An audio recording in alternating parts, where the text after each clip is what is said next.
Hello, welcome to the Art of Mindfulness. My name is Am, And I'm Trent. and we're of the Haus Glitter and Glitter Goddess Collective. In this Art of Mindfulness video, we're going to be talking about flow. So first, we'll just start by talking about some things on what is flow, and then we'll go into a quick activity and then a short yoga flow. So first, what is flow? I would describe flow as the state of doing something without necessarily needing to think about what's next. I like to give the example of juggling. When a juggler is in flow, they're not really thinking about each time they're catching a ball and throwing it up. It just kind of happens. It's just like a natural state of keeping it going. Like if you play sports or dance or play an instrument, you might tap into a moment of flow just by playing that instrument, or just when you're using the basketball or dribbling, whatever it is that you do, you might get into a state of a flow state is usually what it's called.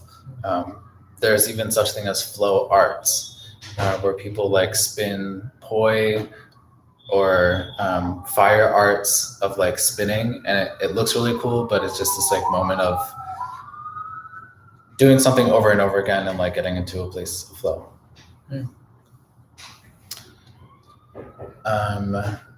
Flow brings us to a place of rest and restoration. So it's really helpful and healthy to have a practice that you're passionate about that brings you to a place of flow. I've been in therapy sessions before where the therapist talks about what is your connection to something that puts you in a place of flow, or what is your connection to something that you're passionate about that allows you to just be mindless, not really think. Oftentimes we're almost socialized to not be in flow. We're socialized to you go to school, you get your education, you have to get the answers right. There's not really much space for us to be socialized into recognizing where our passions lie and being in that space of flow, or making money in that thing that gives us passion, or in that thing that allows us to be in flow. So it's something to be aware of, and a thought that I thought would have been valuable to bring into this space. Yeah. Any thoughts on flow? What flow is? Well, I mean,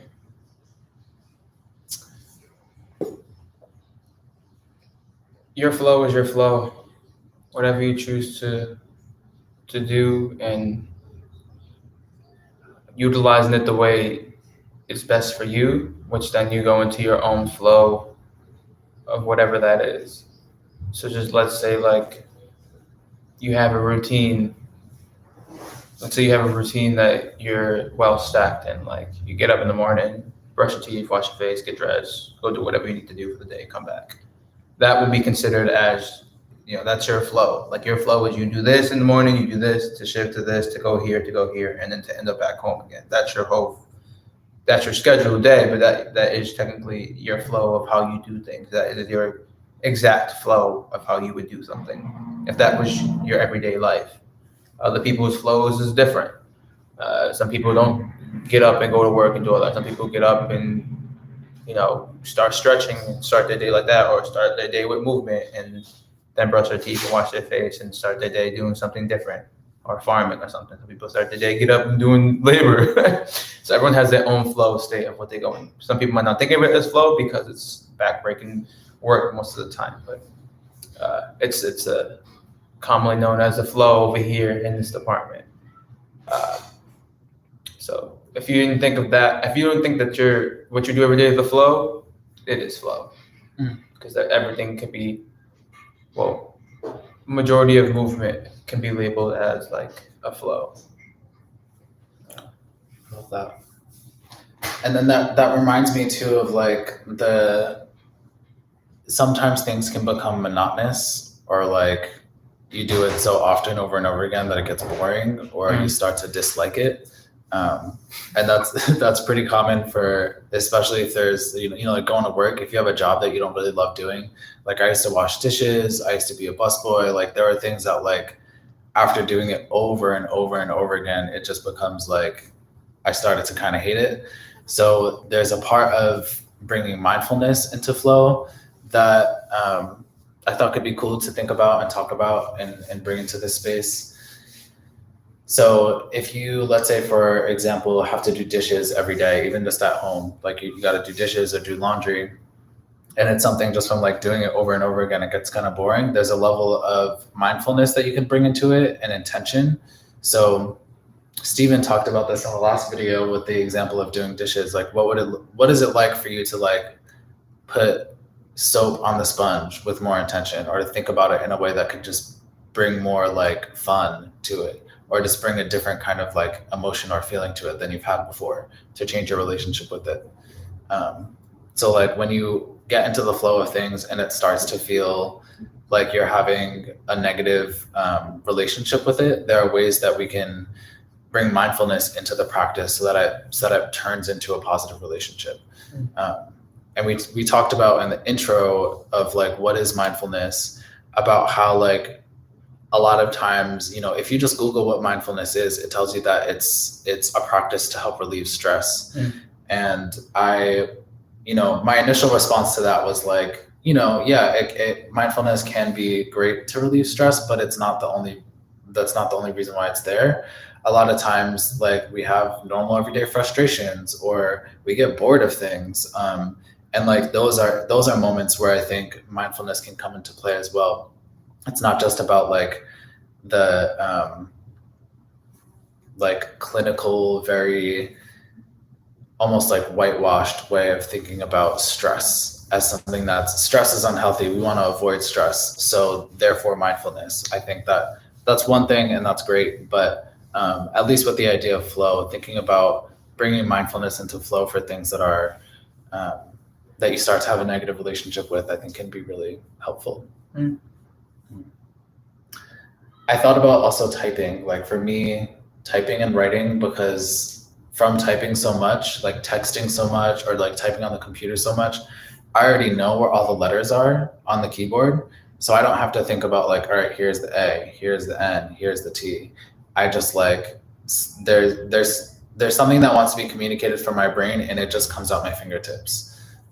And so like even texting is a space of flow. We probably don't think about it very often. When we're scrolling, we're on social media, like we're in a place of flow because we're not being intentional. We're not thinking about doing it. So sometimes flow can also like subconsciously or accidentally put us in a place of being mindless or not being mindful. And so that's why I think it's also important to think about mindfulness with flow. A lot of times we end up in flows, sometimes in relationships. A lot of times we end up in even romantic relationships with people where you just end up in a routine with them. You end up in a flow. And sometimes without being mindful or without being fully aware of what's happening in your relationship, you just kind of go through it and you don't really think about it, but it's negatively impacting you. I've seen people go through addictive cycles and patterns because you get into a flow. Like someone who I've had a relationship with, or someone who was in my family, would come home from work every day and just drink liquor every single day, and that just became their flow. And they weren't aware that they became addicted to the liquor because it just became their flow. It was unintentional. So I think that's just like something to be super mindful of. Again, it's just like, what are the things that you have flow in, or things that you do mindlessly or don't really think about that you're doing? You just do them for the sake of doing them. And how do you bring some mindfulness into that? How do you bring some intention into that? Yeah. Can't do anything with mindfulness. Right. That's just what it is. Mm-hmm. And then one thing that also is important, something that comes up for us at House of Glitter often with our work, is planning. Like when you plan ahead of time, if you have your calendar set up and you plan ahead of time what you're going to do, you can just naturally flow into it because you already know what's going to come next. It's just like being able to type and just knowing where all the letters are, knowing how to spell words, knowing what words there are. There are thoughts and ideas that come to the mind, and then they just come out through flow. So like, how can we also set ourselves up to be able to flow? How can we plan ahead of time and be really intentional about everything we're doing so that we can flow into it? Intention intentions, and that equals practice, and that practice becomes repetition, that repetition becomes flow. Right. And within that is mindfulness, to keep that awareness that you're doing this and you're aware that anything can happen even in your flow. So Very that. Cool. And then one last thing I wanted to mention was breathing. Breathing is something that we can do without thinking about it. It happens without us needing to make it happen. So a lot of times we breathe without intention. A lot of times we breathe without being mindful, and that's okay. And sometimes when we're in a place, so weird though. Yeah.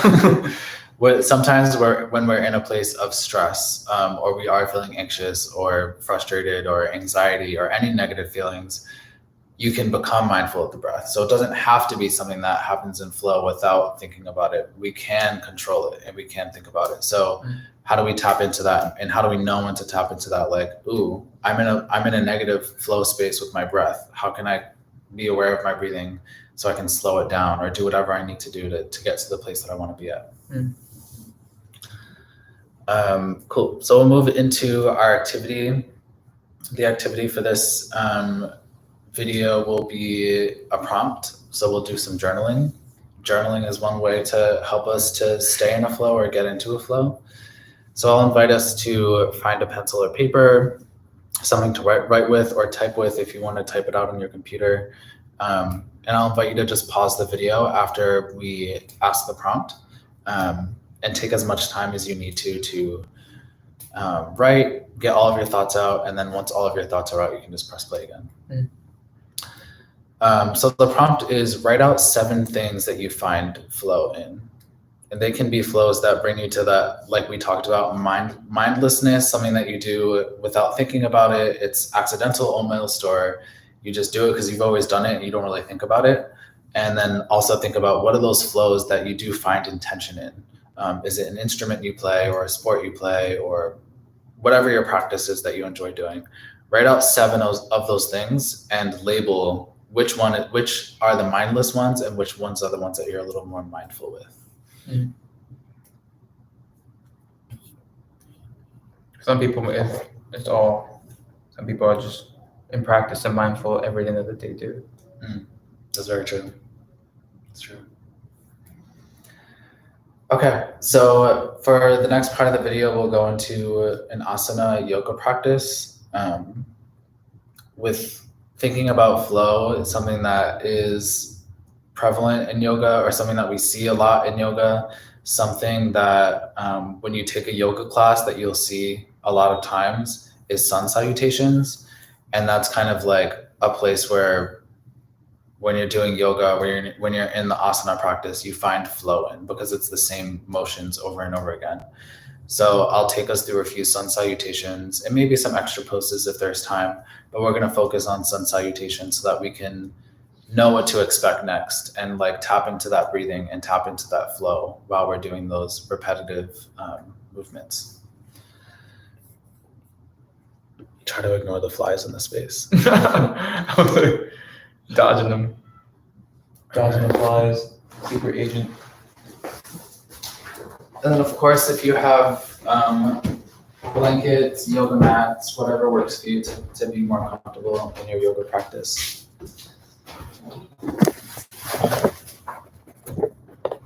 Secret?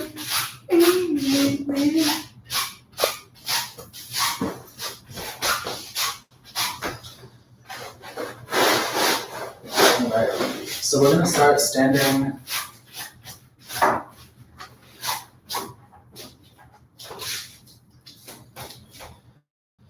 And in our sun salutations, we're going to do forward folds and like hinges at the hips. So we want to make sure that our feet are really grounded. So just rock back and forth on your feet for a moment. Feeling really sturdy. We'll roll the shoulders back and open up the chest. You can open up the palms, facing the palms to the front.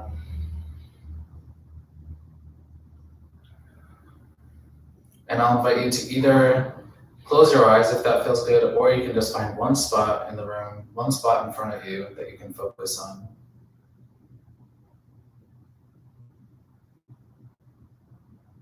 And while you're in the stillness, let's just become aware of the breath. Just notice where your natural breath is without changing it, without controlling your inhales and exhales. Just notice your natural flow of breath.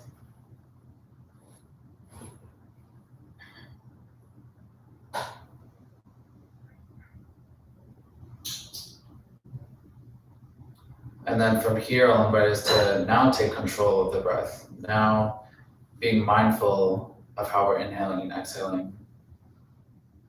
And with that, you can take slower inhales, slower, more controlled exhales.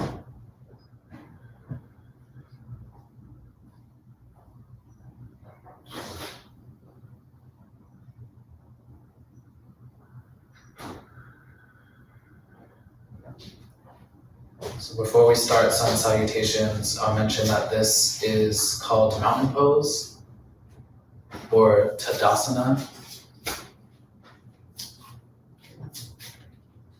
So when we're in mountain pose, we want to feel tall and strong, unmovable. Like if someone were to push us, we wouldn't even nudge. So feel into that strength as we're breathing, as we're becoming mindful of the breath.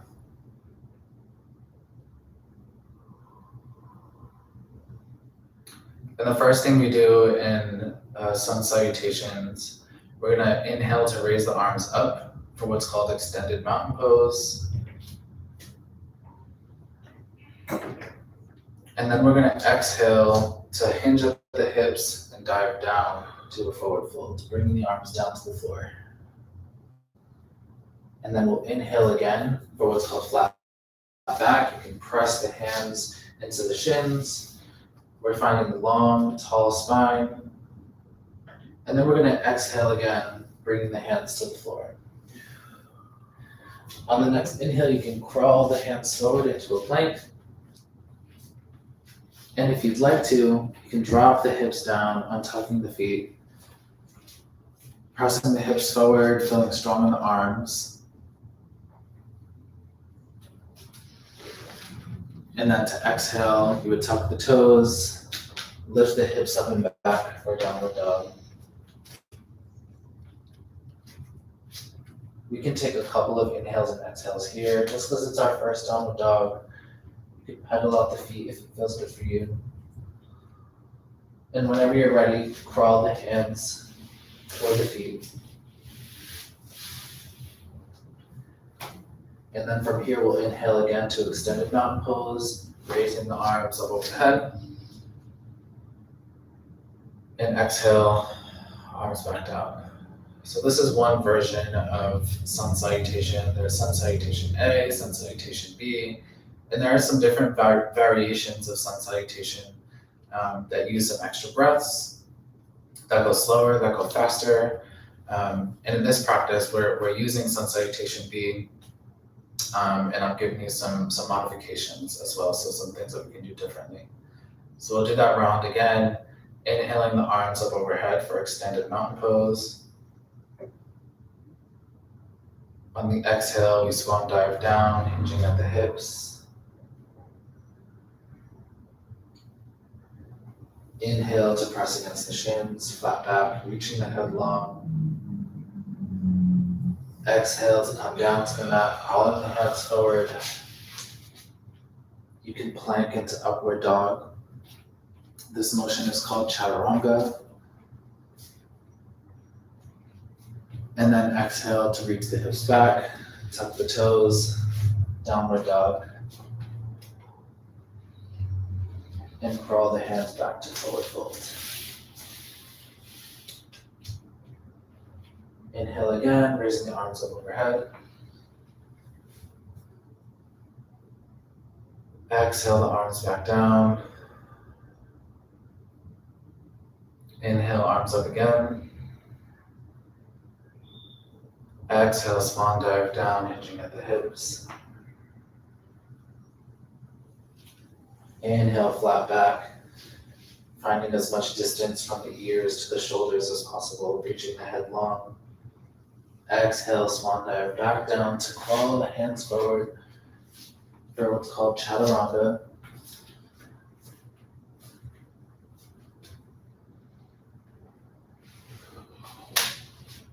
Exhale to reach the hips up and back, downward dog. Keeping the shoulders in their sockets, reaching the hips far back, spine long. We can crawl the hands back toward the feet for forward fold. Completing the exhale, we'll inhale again, arms up overhead. Exhale again, arms back down by our sides. We'll do this a couple more times, getting into this flow. Inhale, arms up overhead. Exhale, swan dive down. Slow inhale, flat back. Smooth, controlled exhale to chaturanga.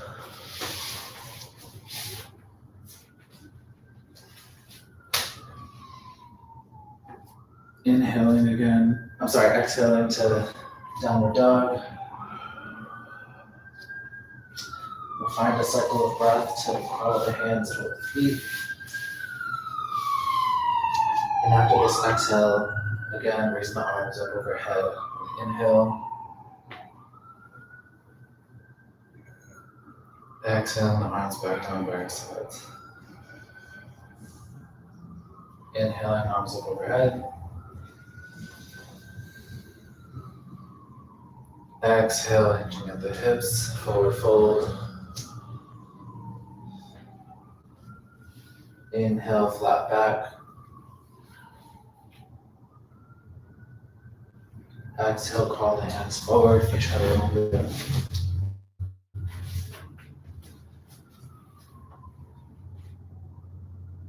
Pressing into downward dog. Crawl the hands toward the feet. Completing the next exhale.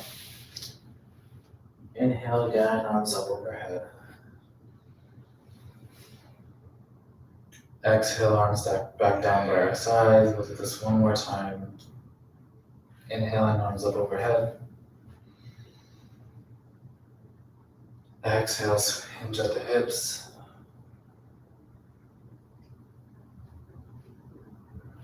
Slow inhale to flat back.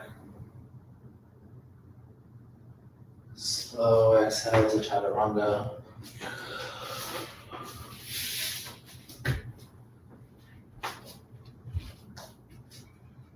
Finding our last downward dog.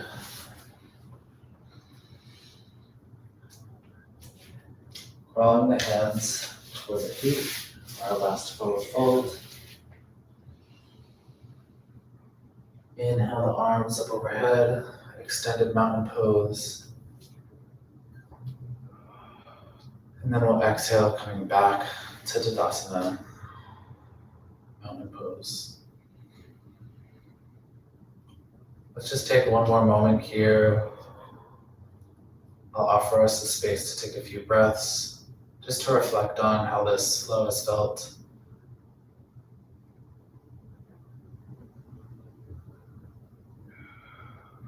Noticing what's coming up for you.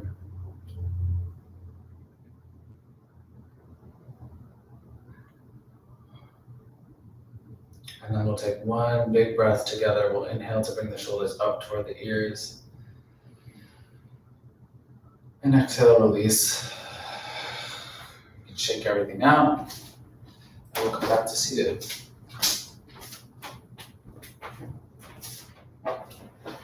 We'll end our practice today, and this video today, with some closing breaths.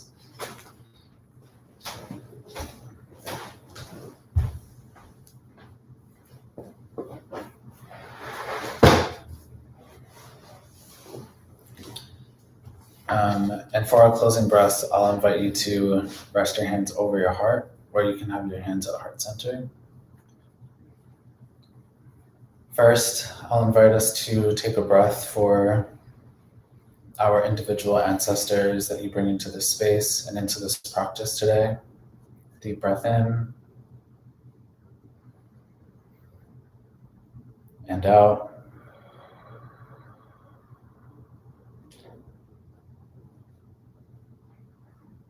A breath to thank yourself for your practice today. Breathing in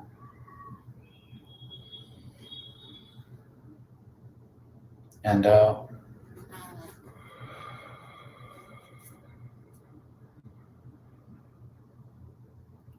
Our breath to appreciate others for their support. Breathing in and out.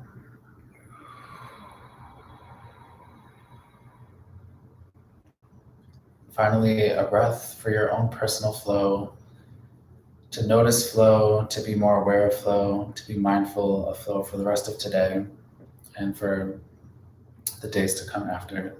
Deep breath in and out.